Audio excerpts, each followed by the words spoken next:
Tuloy po ang isinasagawang search and rescue operations ng mga kagawad ng Armed Forces of the Philippines sa mga nasalanta ng bagyong Ulysses sa Cagayan at Isabela. Bitbit nila ngayon ang mga rescue equipment tulad ng rubber boats, mga tali at iba pang kagamitan para mailigtas ang buhay ng mga residenteng natrap sa mataas na tubig baha.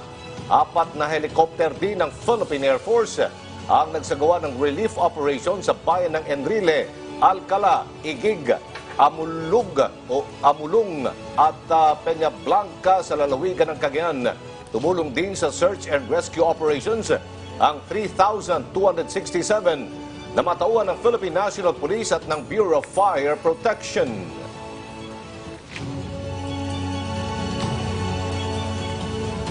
Dalawang bangkay naman ang natagpuan ng Philippine Coast Guard sa bayan ng Alcala sa Cagayan ngayong umaga. Kabilang dyan ang isang 49 years old, 49 na taong gulang na lalaki at 45 taong gulang na babae. Ay sa Philippine Coast Guard, natagpuan nilang dalawang bangkay nang magsagawa sila ng rescue operation sa bayan ng Alcala. Patuloy pang inaalam ng Philippine Coast Guard ang pagkakakilanlan ng dalawang biktima.